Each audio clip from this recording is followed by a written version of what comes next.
विद्या की देवी माँ को प्रणाम करते हुए हम एक नया चैनल का स्टडी के माध्यम से related political science BA BEd second year है। जो अभी आपकी डिमांड होगी उसके अनुसार कमेंट सेक्शन में हम अगली वीडियो आपके लिए बेहतरीन से बेहतरीन लेकर आएंगे। और आज की वीडियो में हम मिट्टी यूज और इसके मदाहास और इसके लिए हमने योजनाएं और किस मिट्टी में क्या फसलें उसके बारे में हम जानेंगे कि आगे क्या है हुआ।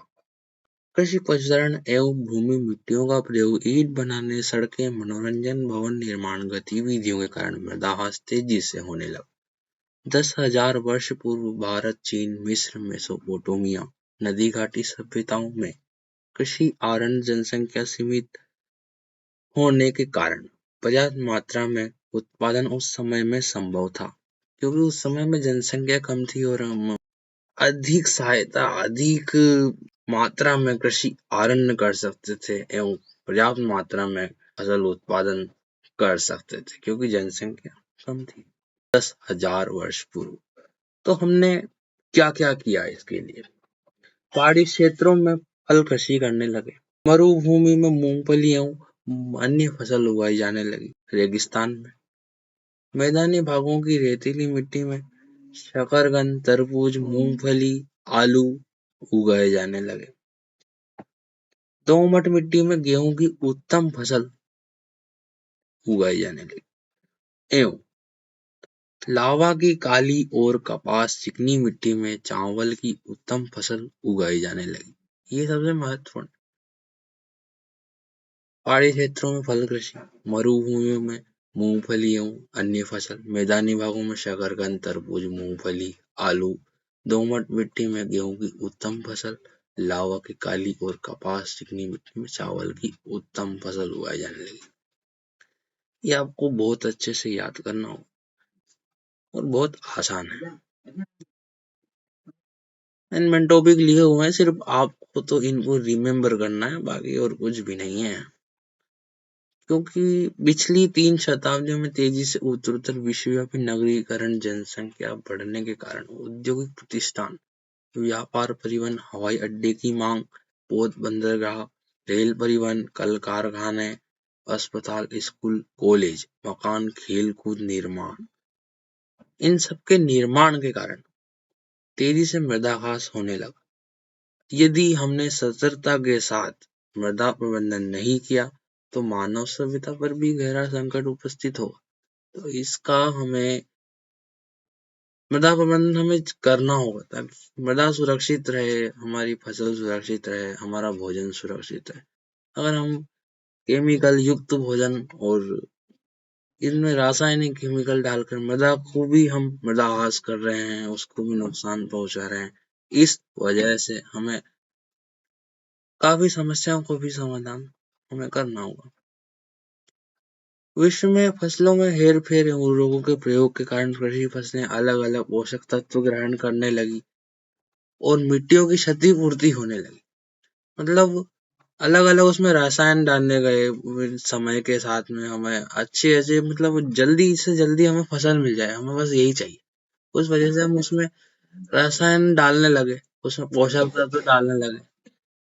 अब देखो अब क्या, मिट्टियों की आर्थिक योजना क्या है? अभी तक तो हमने समझा, क्या समझा हमने?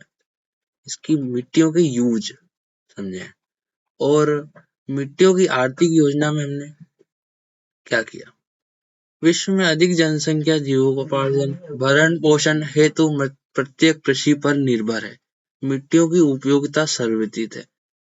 हम मिट्टियों का उपयोग मतलब मिट्टियों हमारे लिए इतनी जरूरी है, हम जीवकोपार्जन, भरण पोषण हेतु मिट्टियों के लिए इतना निर्भर है, हम सर्वविदित है, इतना जरूरी है पूरे विश्व में।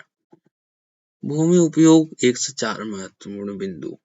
भूमि उपयोग, कृषि पद्धतियों, तकनीक भूमि उत्पाद के लिए जरूरी है। जो हमने नई नई टेक्नोलॉजी के साथ जो फसल को उर्वरक बनाने के लिए तकनीकी का इस्तेमाल किया है, पद्धतियों का इस्तेमाल किया है, भूमि उत्पादन के लिए जरूरी है। मिट्टी गुणों के आधार पर अनुकूलित फसलों का चयन करना भी जरूरी है। भूमि के विनाश, वन चारण भूमि उचित उपयोग प्रबंधन भी जरूरी है।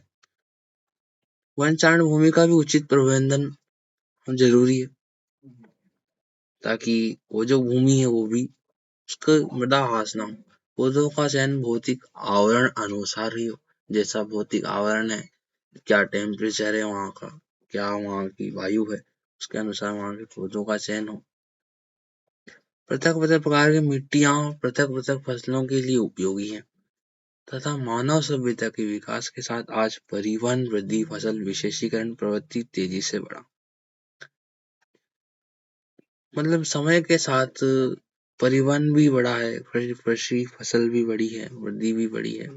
इसमें मतलब पृथक पृथक मिट्टियों के लिए पृथक पृथक फसलें उपयोगी होती हैं। विश्व अधिकांश देश निर्वहन कृषि के अंतर्गत कृषि पारिवारिक आवश्यकता अनुसार फसल उगाने लगे, सामूहिक कृषि करने लगे और अपनी आवश्यकता अनुसार फसल उगाने लगे। बस मानव सभ्यता के अनुसार जो हमने परिवहन वृद्धि फसल मतलब मानव सभ्यता का भी विकास हुआ है और परिवहन वृद्धि का भी विकास हुआ है। जैसे लाल पीली मिट्टी में डेयरी कृषि उगाने जाने लगी, काली चरणों मिट्टी मतलब डेयरी कृषि की जाने लगी, काली चरणों मिट्टी यांत्रिक कृषि, गेहूं, चुकंदर, मक्का।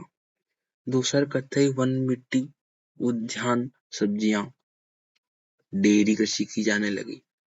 भूरी कथई मिट्टी में पशुचारण, शुष्क कृषि की अपेक्षा ज्यादा ठीक रहेगा। अगर भूरी कथई मिट्टी में आप पशुचारण करें तो वो ज्यादा सही रहेगा। पेरी स्टीवी मिट्टी में यांत्रिक कृषि, गेहूं, मक्का। पोडजोल मिट्टी में फलदार वृक्ष, दूसर मरुस्थलीय मिट्टी में सिंचित कृषि, पशुचारण नियंत्रित भी जरूरी है। नदियों कामंडल जलवायु दशा अनुरूप कृषि की जाए और जो भी वहाँ की जलवायु धाराएं हैं, जो भी वहाँ की मिट्टी है, जितनी उर्वरक है, उसके अनुसार अनुरूप कृषि की जाए।